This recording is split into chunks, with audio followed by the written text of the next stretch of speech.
Hello everyone, myself Dr. Sweet Kumar Gupta, Professor in JS in Institute of Pharmacy, and today we discuss about the content of M Pharmacy Pharmaceutical Chemistry branch. So let's start.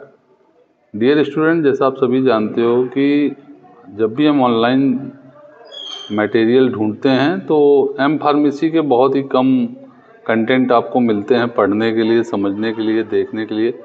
तो काफ़ी बच्चों में ये इच्छा रहती है कि master of pharmacy का सिलेबस हम कैसे कंप्लीट करें, क्या क्या इंपॉर्टेंट चीज़ें हैं, क्या टॉपिक्स ऐसे हैं जो हमारे एंड सेमेस्टर एग्जामिनेशन में इफ़ेक्ट करेंगे। तो उस पर आज हम विस्तृत चर्चा करेंगे। और फार्मास्यूटिकल केमिस्ट्री जो कि कोड MPC के नाम से है, तो MPC फार्मास्यूटिकल केमिस्ट्री ब्रांच के लिए है। और इसमें जब हम सब्जेक्ट्स पे जाएंगे तो यहाँ पे देखेंगे MPC 0101 modern pharmaceutical analytical techniques.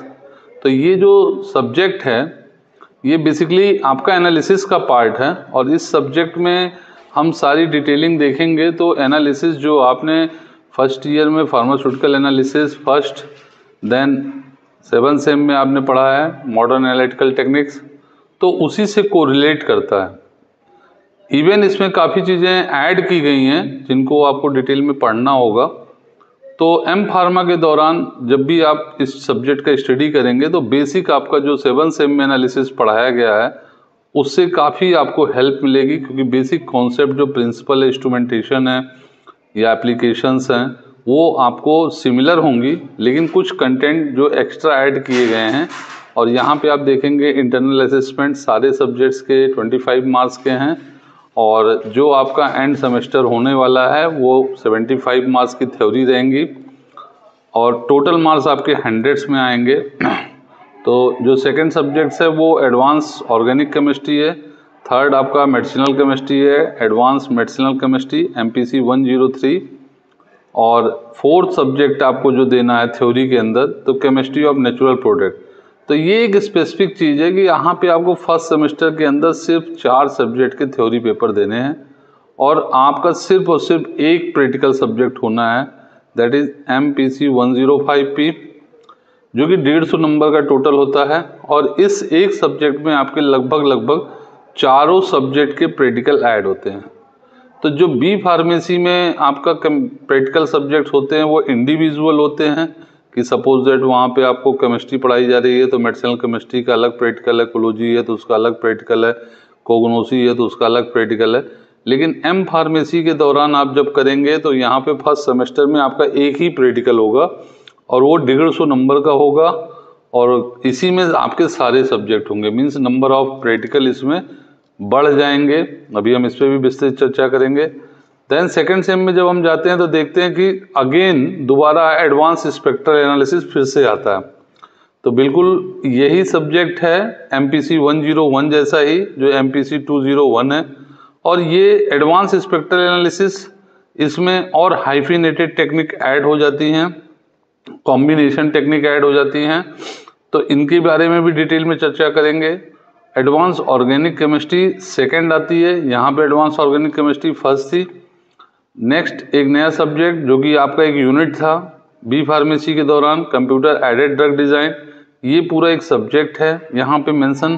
तो इसमें आपके 5 यूनिट्स हैं, इनके बारे में भी डिटेल में चर्चा करेंगे। और फार्मास्यूटिकल प्रोसेस केमिस्ट्री ये आपका एक अलग सब्जेक्ट है। तो इसके बाद आपके 4 थ्योरी सब्जेक्ट अगेन सेम आते हैं पैटर्न में 100 मार्क्स के, और आपका जो MPC 205 है वहाँ पे आपका ये अगेन जो है 150 नंबर का प्रैक्टिकल है। तो दोनों जो सेमेस्टर हैं वो आपके 650 नंबर में होते हैं। क्रेडिट के टर्म में बात करेंगे तो टोटल क्रेडिट जो है 26 पॉइंट्स की रहती है, और वहाँ पे आपके जो प्रैक्टिकल हैं वहाँ पे 6 पॉइंट्स है, बाकी सब में 4 पॉइंट मेंशन है। यहाँ पे आप एक देखेंगे कि आपका सेमिनार असेसमेंट का भी सब्जेक्ट ऐड है, जिसपे आप जो अपना प्रेजेंटेशन सब्जेक्ट देते हैं, लेकिन ये आपका इंटरनल होता है, इसके लिए एक्सटर्नल एग्ज़ाम नहीं होते हैं। इसके लिए आपको 100 में से 4 मार्क्स 4 पॉइंट्स मिलते हैं। नेक्स्ट हम बात करते हैं थर्ड सेमेस्टर की, जहाँ पे हम देखते हैं कि MRM हो जाता है। MRM यानी कि आपका रिसर्च मेथोडोलॉजी एंड बायोस्टैटिक है, और जर्नल क्लब है। नेक्स्ट आपका discussion and presentation proposal presentation है, और नेक्स्ट आपका रिसर्च वर्क है। तो जो मेजर पार्ट है सेकेंड ईयर का वो ये है रिसर्च वर्क। क्यों? क्योंकि यहाँ पे आपके एंड सेमेस्टर जो आपके एक्सटर्नल एग्जाम है वो नहीं होते हैं। इंटरनली आपको सिर्फ रिसर्च मेथोडोलॉजी और बायोस्टैटिक पढ़ाई जाती है, जो काफ़ी हेल्पफुल होती है, क्योंकि काफ़ी बच्चों का बायोस्टैट कमज़ोर होता है। रिसर्च मेथोडोलॉजी के जो यूनिट्स हैं बहुत इंपॉर्टेंट हैं आपके इस रिसर्च वर्क के लिए। जब भी आप रिसर्च वर्क करने जाते हैं तो कैसे आपको लिटरेचर सर्वे करना है, कैसे कैसे सॉफ्टवेयर पे आपका हैंडलिंग होनी चाहिए। सपोज दैट आप केमिस्ट्री के स्टूडेंट हैं तो आप कैमरा चलाना आता है कि नहीं आता है, एक्सेल पे वर्क आता है कि नहीं आता है। तो जब भी हम कोई केमिस्ट्री का स्कीम डिज़ाइन करेंगे या प्रपोजल बनाएंगे, रिसर्च पेपर रिव्यू पेपर बनाएंगे, तो उसकी जो बेसिक बुनियादी ज़रूरतें हैं वो इस सब्जेक्ट में मेंशन है। तो कोई भी सब्जेक्ट यहाँ पे एक्स्ट्रा उसमें नहीं रखा गया है, और ये सारे सब्जेक्ट को आप अगर डिटेल में पढ़ेंगे यूनिट वाइज तो आपको समझ में आएगा कि इसके बाद एक आप अच्छे तरीके से काम करना यहाँ तक रिसर्च वर्क से शुरू करेंगे। नेक्स्ट आपका आता है फोर्थ सेमेस्टर, जहाँ पे हम जनरल क्लब देख रहे हैं, और जनरल क्लब में भी कोई भी आपका इंटरनल एक्सटर्नल एग्जाम नहीं है।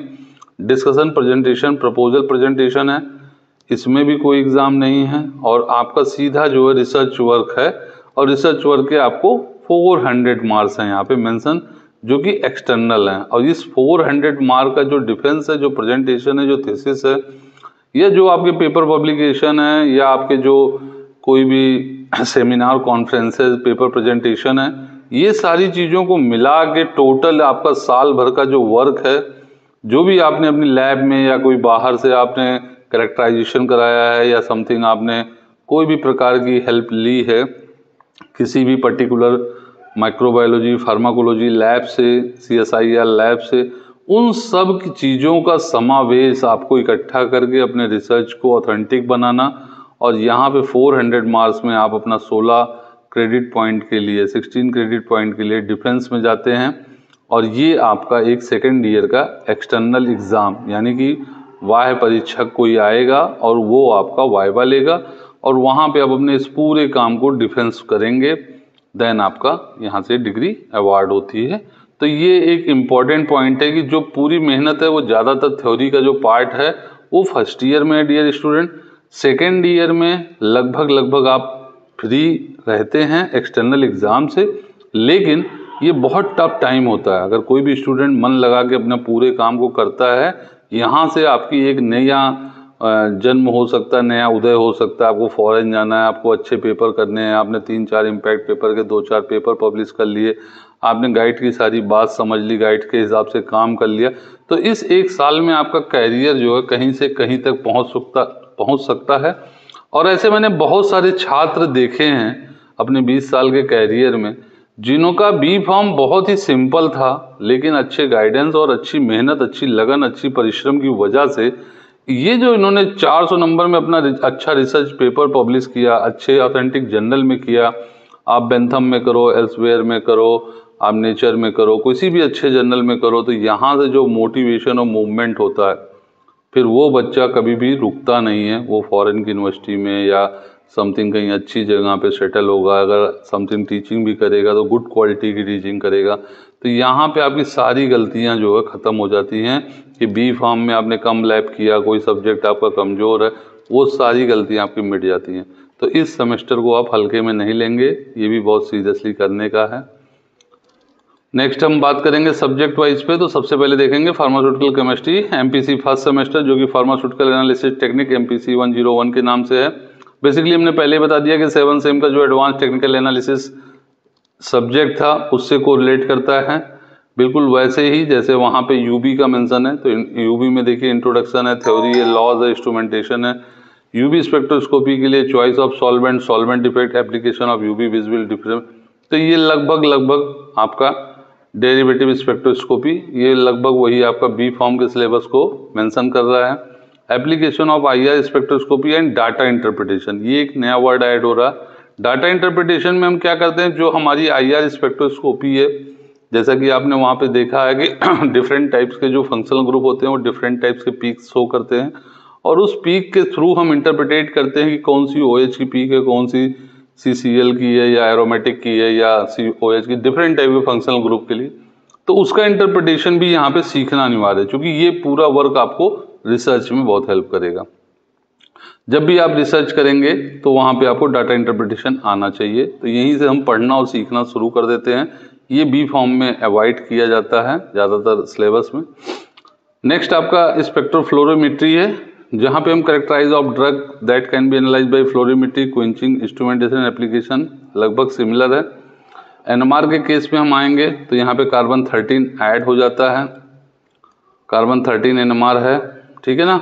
और ये NMR जो है बी फॉर्म में NMR और मास मेंशन नहीं है 7 सेम में, आप ध्यान से देखिएगा। तो ये दोनों यूनिट नहीं हैं छात्रों के लिए जो एम फार्मेसी में एडमिशन ले रहे हैं या ले चुके हैं। तो यहाँ पे क्वांटम नंबर्स है, देयर नंबर ऑफ रोल्स है। बेसिकली NMR के लिए हम जानते हैं कि प्रोटॉन का डिटर्मिनेशन होता है कि how much proton present, number of proton, nature of proton, atmosphere of proton, इसके लिए NMR बेसिकली होता है। तो इसकी डिटेलिंग हम पढ़ेंगे यहाँ पे, आगे हम इन सब की क्लासेस भी लेंगे। और केमिकल शिफ्ट है, फैक्टर इन्फ्लुएंसिंग केमिकल शिफ्ट है, स्पिन स्पिन कपलिंग है, कपलिंग कांस्टेंट है, न्यूक्लियर मैग्नेटिक डबल रेजोनेंस है। ये बहुत ही इंटरेस्टिंग और बहुत ही अच्छे टॉपिक्स हैं और ये रिसर्च के लिए कोर है। कोर मतलब बिल्कुल बेस है। अगर कोई भी केमिस्ट्री का बंदा है, वो केमिस्ट्री में रिसर्च कर रहा है, तो NMR और मास के बिना वो अधूरा है। NMR मास आना चाहिए। प्रिंसिपल है मास का, थ्योरी है, इंस्ट्रूमेंटेशन के पार्ट हैं, फाब है, मल्डी है, APCI, ESI, ये सारे सिलेबस में मेंशन है। ये बिल्कुल नए हैं, ये आपको पढ़ने पड़ेंगे। देन हम क्रोमेटोग्राफिक पे आते हैं, जो आप बहुत अच्छे से जानते हो कि जहाँ पे हम डिटर्मिनेशन करते हैं सिंगल कंपोनेंट का, isolation, characterization, determination from a mixture. तो क्रोमेटोग्राफी में डिफरेंट टेक्निक दी गई है, जो कि 7 सेम में आपने TLC, HPLC पढ़ी है। HPTLC यहाँ मेंशन है। आयन एक्सचेंज भी है, कॉलम भी है, गैस भी है, HPLC भी है, और ultra high performance liquid chromatography, ये वहाँ बी फॉर्म में नहीं है, यहाँ पे नया ऐड है।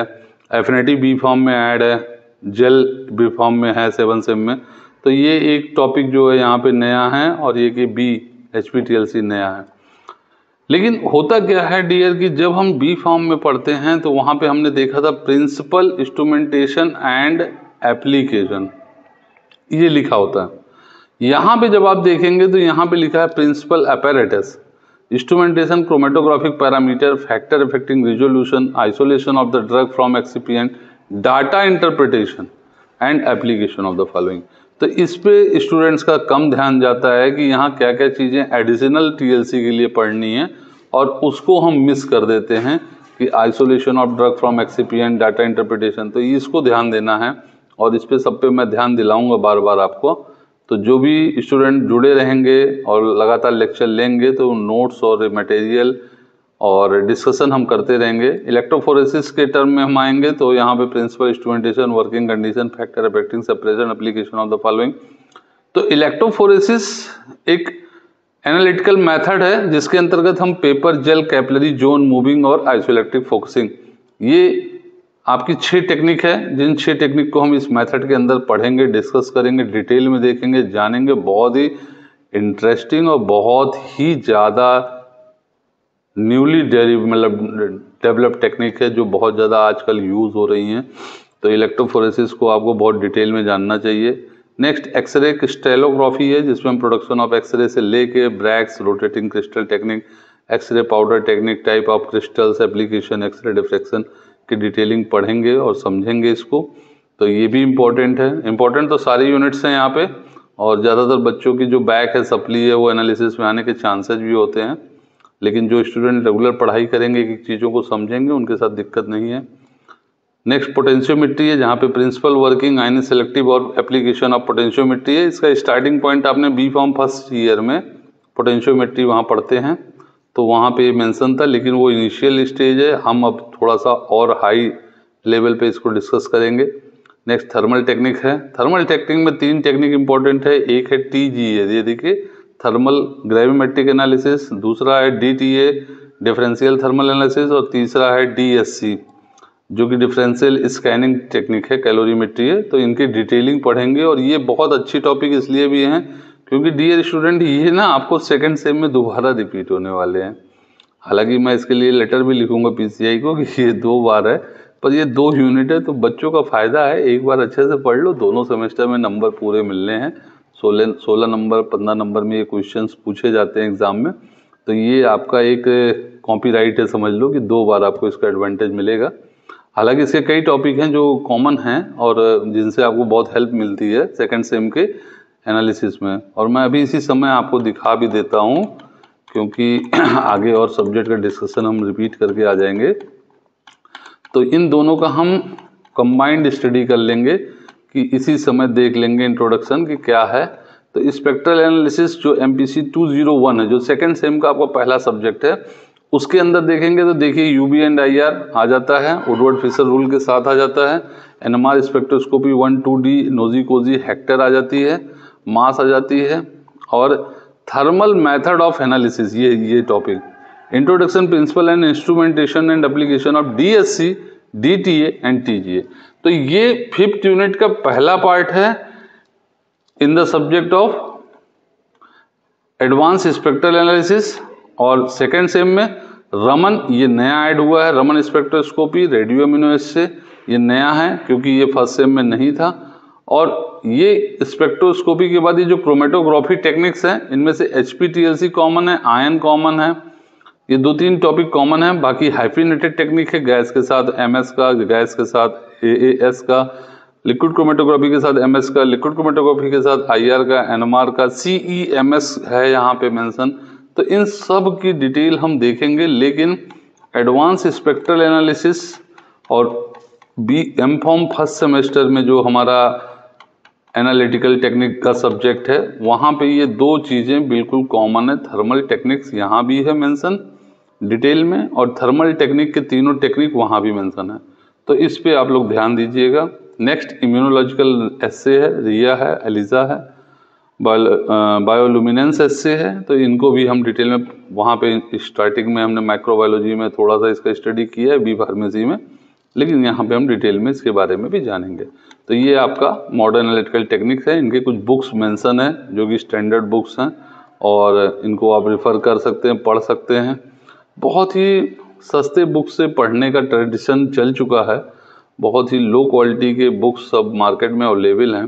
तो डियर स्टूडेंट, जिसको थोड़ा सा ऊपर जाना है, आगे बढ़ना है, तो कम से कम विलियम कैम की बुक आपकी लाइब्रेरी में होगी, भले रेफरेंस में होगी, या एनालिसिस के लिए है, पाविया है, कलसी है, समथिंग आप चटवाल भी यूज कर सकते हैं। आप सिल्वर स्टीन की बहुत ही अच्छी बुक है IR स्पेक्ट्रोस्कोपी के लिए। तो ऐसे कई सारे बुक्स हैं जो मैं आपको सजेस्ट करूंगा, आपके पास अगर हों लाइब्रेरी में तो आप ज़रूर उनका यूज करिएगा फॉर एनालिसिस, और अगर नहीं है तो खुद भी परचेज करिएगा, ऑनलाइन अवेलेबिलिटी होगी। लेकिन स्टैंडर्ड बुक से पढ़ने के बाद जो आपका कॉन्फिडेंस लेवल होता है वो बहुत अच्छा होता है। अभी बहुत सारे पब्लिशर ऐसी ऐसी बुक निकाल दे रहे हैं जिनको मैं देखता हूँ तो मुझे लगता है कि क्या ही, मतलब बच्चे कट पेस्ट करके चीज़ों को इतनी छोटी इतनी हल्की कर देना कि बच्चे उसको समझ भी नहीं पाएंगे। तो रटने की बजाय समझने की तरफ झुकिए आप लोग, और समझ के पढ़िए तो आपको बहुत एडवांटेज होगा। Basic except of organic chemistry, ये आपका सेकंड सब्जेक्ट है एडवांस ऑर्गेनिक केमिस्ट्री के लिए। यहाँ पे एडवांस ऑर्गेनिक केमिस्ट्री MPC 102 है, जिसमें आपको डॉक्टर भूमिका योगी का हेल्प मिलेगा, जो कि डायरेक्टर मैम भी हैं कॉलेज की, और वो आपको इस सब्जेक्ट को डिटेल में बताएंगे भी, समझाएंगे भी और पढ़ाएंगी। तो इसमें डिफरेंट टाइप की मैकेनिज्म है, सिंथेटिक एप्लीकेशन है, नेम रिएक्शन है, और ये लगता है सिर्फ देखने में कि ये ऐसा है, लेकिन जब आप इसको बार बार लिखेंगे तो ये भूलता बहुत जल्दी है। सपोजिट एनालिसिस की बात मैं कर रहा था, वहाँ पे आप एक बार चीज़ों को कॉन्सेप्चुअल बना लेंगे तो दिमाग में रहता है, लेकिन फिल्समियर हैक रिएक्शन आप पढ़ेंगे, शार्पलेस एसिमेट्रिक ऑक्सीडेशन पढ़ेंगे, वेयर विल्जर ऑक्सीडेशन पढ़ेंगे, तो यहाँ पे क्या चीज़ें मिक्स हो जाती हैं। मिक्स मतलब समझ रहे हैं ना आपकी, मिक्स मतलब उठा के पूरा का पूरा मैनेज आप विल्समियर हैक में लिख के आ जाएंगे, ऐसा वाला। तो ये पढ़ना भी होगा, मेहनत भी खूब मांगेगा, लेकिन रिवीजन की कमी में या रिवीजन ना होने पे मिक्सिंग होने के चांसेस यहाँ पे बढ़ जाते हैं। तो इसके लिए आपको सिर्फ यही करना है कि आपको पर डे का टारगेट रखना होगा कि एक दिन में एक रिएक्शन ही पढ़ना है, दूसरा अगले दिन पढ़ना है, फिर इसका रिवीजन ऐसे पढ़ना होगा। तो ये इजी है, मतलब ऐसा टफ भी नहीं, मैं डरवा नहीं रहा हूँ आप लोग को। सिंथेटिक रिएजेंट एंड एप्लीकेशन के बारे में यहाँ पढ़ेंगे। तो यहाँ जैसे विटिंग रिएजेंट है, विल्सन रिएजेंट है, तो बहुत इंटरेस्टिंग है। और ये सारे जो बल्क ड्रग सिंथेसिस होती है, जितनी भी इंडस्ट्री होती है, तो वहाँ पे जो बच्चे जॉब करने जाते हैं वहाँ इन सारी चीज़ों का बहुत ज़्यादा प्रोडक्शन में हब में यूज़ होता है, बल्क ड्रग सिंथेसिस में। तो ये हेट्रोसाइक्लिक केमिस्ट्री के भी कुछ रिएक्शन है यहाँ पे, सिंथो अप्रोच रेट्रोसिंथेसिस है। तो डियर ये इजी लग रहा होगा जिन बच्चों को, वो बिल्कुल भूल जाएं, ये टफ है, मैं लिटरली बता रहा हूँ। इसको रटना पड़ेगा, पढ़ना पड़ेगा। एक साथ आप इसको कभी भी ज़्यादा मत पढ़ पाएंगे, आपको एक एक दो दो टॉपिक इसमें से पर डे पढ़ना पड़ेगा, समझना पड़ेगा, अदरवाइज भगवान भी आपकी भला नहीं कर पाएंगे। तो इसलिए जो नोट्स, जो चीज़ें आपको ग्रुप में प्रोवाइड हो रही हैं, जो ऑनलाइन चीज़ें मिल रही हैं, इनका रेगुलर रिवीजन करिएगा, इकट्ठा मत करिएगा। और इम्पोर्टेंट टॉपिक भी बाद में बताया जाएगा, लेकिन पहले हम शुरुआत तो कर सकें। नेक्स्ट, कॉपी लीजिए, रफ लीजिए, पर डे एक रिएक्शन लिखिए, आपको याद होगा। नेक्स्ट है एडवांस मेडिसिनल केमिस्ट्री MPC 103। ये सब्जेक्ट भी हम आपसे डिस्कस करेंगे डिटेल में। और मैं डॉक्टर सुजीत गुप्ता हूँ, मैंने आपको पहले ही बताया है। तो यहाँ पे देखिए मेडिसिनल केमिस्ट्री हमने कई सेमेस्टर में बी फार्मेसी में पढ़ा है, और वहाँ पे मॉलिकुलर लेवल पे different technique, rational drug design, ये सारी चीज़ें इसमें ऐड होंगी। तो क्या क्या ऐड होंगी? सबसे पहले हम ड्रग डिस्कवरी को देखेंगे, stages of drug discovery, lead discovery, identification, validate and diversity of drug target.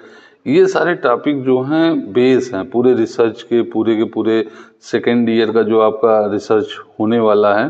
तो अगर यहाँ से आप डीपनेस बनाते हैं तो आपका रिसर्च में मन लगेगा। और लीड डिस्कवरी है तो लीड डिस्कवरी के बारे में डिटेल में पढ़ेंगे।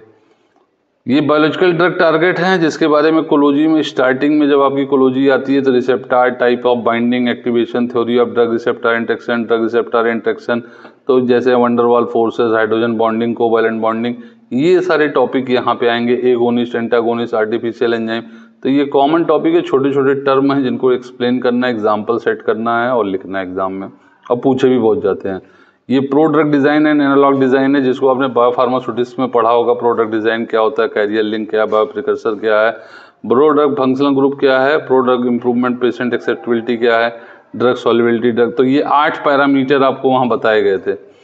बायोफार्मास्यूटिक्स जब ब्रह्मांडकर की बुक में हम पढ़ते हैं तो वहाँ पे प्रो ड्रग डिजाइनिंग थी, और वो अच्छी बुक भी है इस टॉपिक के लिए। तो वहाँ से मेरा सजेशन है आप लोग कवर करिएगा, मैं भी कराऊंगा और मैं अच्छे PPT नोट्स देने का पूरा प्रयास करूंगा। पर डियर आपको भी रेगुलर पढ़ना है, क्योंकि केमिस्ट्री है तो आप एक दिन में पढ़ने का टारगेट अगर लेके चलेंगे कि अब सेमेस्टर आया और अब मैं पढ़ लूँ, मैं समझ जाऊँगा, तो सिर्फ आप अपना टाइम वेस्ट करेंगे और अपना पैसा। नेक्स्ट, कॉम्बैक्टिंग ड्रग रेजिस्टेंस है, जिसके बारे में causes of drug resistance, strategy to combat drug resistant in antibiotic, anti cancer therapy, genetic therapy, principle, ये सारी चीज़ें एनालॉग डिजाइनिंग है। Next, medicinal chemistry expect for following class of drug. अब देखिए जब हम बी फॉर्म में थे तो बी फॉर्म में क्या होता था कि पर्टिकुलर ड्रग का नाम लिख के आता था कि इनकी सिंथेसिस आपसे पूछी जाएगी, या इनका मोड ऑफ एक्शन पूछा जाएगा, इनका SAR पूछा जाएगा। यहाँ पे ऐसा नहीं है। एंटी हाइपरटेंसिव ड्रग, इन्होंने सिर्फ लिख दिया एंटी हाइपरटेंसिव ड्रग। तो एंटी हाइपरटेंसिव ड्रग के अंतर्गत बहुत सारी क्लास हैं, जैसे कि आपकी AC इनहिबिटर है, कैप्टोप्रिल, रामाप्रिल, सीताप्रिल, तो ये डेप्थ है यहाँ पे। मतलब फार्मेसी में केमिस्ट्री में आपको कोई भी ड्रग आपसे सिंथेसिस पूछी जा सकती है। तो इसमें भी हम आपको बताएंगे कैसे आपको मिनिमम 2 ड्रग 3 ड्रग एक एक कैटेगरी में याद करना है। साइकोएक्टिव ड्रग, ये एक चैप्टर है पूरा, इसके अंदर कई क्लास हैं और सैकड़ों ड्रग हैं, पर सैकड़ों ड्रग नहीं याद हो सकता, ये हम भी समझ सकते हैं, लेकिन इंपॉर्टेंट 4-5 ड्रग आपको एंटी कन्वर्जन के, H1H2 रिसेप्टर के, COX-1 COX-2 इनहिबिटर, इस COX-1 COX-2 को आपने NSAID के नाम से वहाँ पढ़ा है। तो NSAID में प्रेफरेंशियल, सेलेक्टिव, नॉन प्रेफरेंशियल, तो ये सारे एक जगह एक टर्म में इन्होंने मेंशन कर दिया सिलेबस में।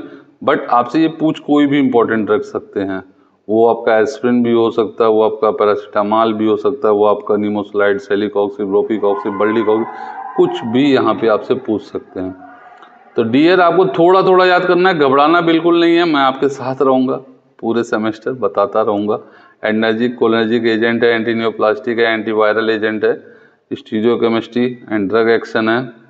तो आज हम जस्ट इंट्रोडक्शन देख रहे हैं, और rational design of enzyme inhibitor एक यूनिट है पूरी, बहुत छोटी यूनिट है, बहुत प्यारी यूनिट है, फ्री के 15 नंबर 12 नंबर मिलते हैं। एंजाइम के बारे में, principle of enzyme, enzyme inhibitor, medicinal enzyme, enzyme inhibitor in basic research में कहाँ कहाँ रोल है, rational design of non covalently binding enzyme inhibitor, तो इसके बारे में भी डिटेल में चर्चा करेंगे। पेप्टाइडोमिमेटिक्स है, जहाँ पे हम therapeutic value of peptidomimetic, design of peptidomimetics by manipulation of amino acid, modification of peptide backbone, incorporating conformational constraint locally और ग्लोबली।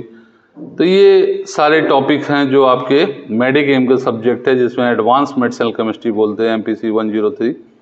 और लास्ट में एक टॉपिक है chemistry of prostaglandin, leukotriene and थ्रोम्बोऑक्सीजनेज।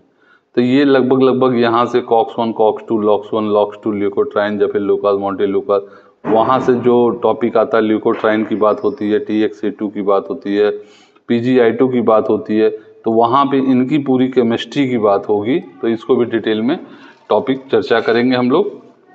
आप लोग बिल्कुल घबराना नहीं है। बर्जर मेडिसिनल केमिस्ट्री जो कि बुक है अच्छी, जिसको आप फोए को भी यूज कर सकते हैं, फोए ज़्यादातर लाइब्रेरी में मिल जाएगी। और ये सारे बुक्स के नाम है, जो भी आपको अच्छी लगे, इजी लगे, अवेलेबल हो, अच्छी बुक से पढ़िए, बहुत ही सस्ती बुक से मत पढ़िएगा। नेक्स्ट आपको केमिस्ट्री ऑफ नेचुरल प्रोडक्ट है, जिसके बारे में हमने पहले भी बताया है कि यहाँ पे आपको जो है डिफरेंट टाइप ऑफ कोग्नोसी के पार्ट्स हैं, लेकिन कोग्नोसी से टफ है क्योंकि यहाँ पे एंटी कैंसर ड्रग है, पैक्लिटैक्सेल, डॉक्सीटैक्सेल, इटोपोसाइड, टेनिपोसाइड, तो बहुत सारे ड्रग हैं जो एंटी कैंसर से में आती हैं और जो कि प्लांट से ओरिजिन है जिनका। तो drug affecting central nervous system like morphine, alkaloid, cardiovascular, neuromuscular, antimalarial, chemistry of macrolide antibiotics. Dear, जब मैं अपने स्टूडेंट टाइम में था तो ये बहुत हैवी स्ट्रक्चर होते हैं, मैं आपको पहले बता दे रहा हूँ, तो इनसे थोड़ा तो डरना चाहिए। तो ये केमिस्ट्री में टफ होते हैं, और लेकिन हाँ, जिन बच्चों को इनके बारे में पढ़ना है as a lead for new pharmaceutical, तो ये आपको पढ़ाई करके इसको कैसे आप बना सकते हो इजी वे में इस स्ट्रक्चर को, कि हम उनके सिर्फ फंक्शनल ग्रुप चेंजेस को बताएं, बाकी बेसिक स्केलेटन को तो इसमें भी आपकी पूरी मदद डॉक्टर भूमिका योगी मैम करेंगे। और भी बहुत सारे फैकल्टी हैं जो आपको इसमें हेल्प करेंगे, गाइड करेंगे। तो यहाँ पे एल्कलॉइड्स की बात हो रही है, तो एल्कलॉइड में मॉर्फिन, एर्गोट, एमेटिन, रेस्पिरिन, इनके बारे में बात होगी, फ्लेवोनॉइड है, स्टेरॉइड है। ये सारी चीज़ें आपने कोग्नोसी में पढ़ी है, लेकिन थोड़ा सा ना स्पेसिफिक होना होगा, थोड़ा सा कंटेंट बेस्ड स्टडी और मटेरियल अगर आपके पास होगा तो बहुत अच्छा है। और एक अच्छी बात यह है कि कहीं भी आप लाइब्रेरी में जाएंगे, किसी भी बुक्स में जाएंगे, तो सारा मटेरियल एक बुक से नहीं मिलेगा। बहुत सारे बच्चे परेशान होते हैं कि सर कोई एक बुक बता दीजिए, कोई एक बुक से नहीं मिलेगा, और अगर मिलेगा तो बहुत अच्छा कंटेंट नहीं मिलेगा। सेकंड, ऑनलाइन लोग इसके वीडियो बनाते नहीं हैं, क्योंकि बहुत कम बच्चे हैं जो M-Pharmacy कर रहे हैं, उनमें से बहुत कम बच्चे हैं जो रेगुलर पढ़ना चाहते हैं, स्टडी करना चाहते हैं। तो मैंने सोचा ठीक है, कम बच्चे देखेंगे, लेकिन अगर कोई 2 बच्चे भी इसको देख के कुछ अच्छा सीख सकते हैं तो मैं बनाऊंगा पूरे सिलेबस के लिए, कंटेंट दूंगा बच्चों को, अपनी पूरी मेहनत करूंगा इस पे। तो स्टेरॉइड के बारे में बात करेंगे हम लोग, टर्पेनॉइड के बारे में बात करेंगे, विटामिन हैं यहाँ पे, vitamin A, B1, B2, B12, C, folic acid, niacin, इन सब पे बात होगी। रिकॉम्बिनेंट DNA टेक्नोलॉजी पे बात होगी। Active constituent of certain crude drug होगी, इंडिजिनस डायबिटिक ट्यूमर। तो ये सारा सिलेबस है, लेकिन लास्ट में देखिए एक यूनिट है यहाँ पे, ये आपके एडवांस एनालिटिकल टेक्निक से कोरिलेट कर जाता है। तो structure characterization natural compound, structure characterization of natural compound using IR, NMR, carbon 13 mass specific, penicillin, morphine, camphor. तो ये आपका दोनों जगह काम आएगा। इस यूनिट को जो बच्चे मेहनत से पढ़ेंगे तो वो एग्जाम्पल को उठा के मैट में भी लिख सकते हैं, यहाँ भी लिख सकते हैं। तो कुछ इस तरीके से यहाँ भी बुक्स मेंशन है जिनको आप देख सकते हो। अब देखिए प्रैक्टिकल में मैंने कहा था ना कैसे 3 सब्जेक्ट हैं, यहाँ देखिए 2 एक्सपेरिमेंट इन्होंने UV एनालिसिस के मेंशन किए हैं, कॉलम HPLC गैस, ये सारे एनालिसिस के पार्ट हैं, फ्लोरीमेट्री। नेक्स्ट आप ये देखिए, ये आपके मेडिसिनल केमिस्ट्री के पार्ट हैं जो रिएक्शंस हैं, कि कैसे आप Claisen, Beckmann, Hofmann, benzilic acid, Claisen Schmidt, ये सारे सिंथेसिस और रिएजेंट रिएक्शन बेस्ड हैं। और जब आप नीचे आएंगे तो यहाँ देखेंगे कि more than 1-2 step purification characterization, TLC melting point, IR spectroscopy, ये भी मेडिसिनल केमिस्ट्री का पार्ट है। फिर ये कोगनोसी से एक्सपेरिमेंट 2-3 दिए गए हैं यहाँ पे, ऑर्गेनिक नेचुरल कंपाउंड से, तो ये भी आप यहाँ कर सकते हैं, प्लांट कॉन्स्टिट्यूएंट से। तो पूरा एक मिक्सचर है ये तीनों चारों सब्जेक्ट का। ये प्रैक्टिकल जो हैं ये 6 आवर 1 डे बिल्कुल करने होते हैं। थ्योरी क्लासेस से जब भी फ्री रहेंगे आप लोग को प्रैक्टिकल लैब में ही रहना होगा, तो वहाँ पे आप लैब में करते रहेंगे। सेकेंड सेमेस्टर में हमने बात कर ही लिया, जो एनालिसिस का टॉपिक था वो मेंशन है। और नेक्स्ट आपका एडवांस ऑर्गेनिक केमिस्ट्री है। एडवांस ऑर्गेनिक केमिस्ट्री में देखेंगे green chemistry, chemistry of peptide है, फोटोकेमिकल है, पेरिसाइक्लिक कैटालिसिस, स्टीरियो, और इन सारे सब्जेक्ट के बारे में हम डिटेल में बात भी करेंगे कैड वाइड की। लेकिन अभी चूंकि बच्चों के आप लोगों के फर्स्ट सेमेस्टर हैं तो ज़्यादातर हम फर्स्ट सेमेस्टर की बात करेंगे। और नेक्स्ट प्रोसेस केमिस्ट्री है, तो ये भी हम आपसे बात करेंगे, आप देख लेना, इसमें भी प्रैक्टिकल सब्जेक्ट्स हैं। तो बहुत अच्छा लगा डियर स्टूडेंट आज सिलेबस का डिस्कशन करके। ऐसे ही बने रहिएगा, ऐसे ही वीडियोस को देखते रहिएगा, और मैं पूरा भरोसा देता हूँ आप सभी बच्चों को कि मैं आपको सारा नोट्स प्रोवाइड करूँगा ऑनलाइन, और जो भी बच्चे देखना चाहें उनको हेल्प मिलेगी मेरी तरफ से। Thank you very much.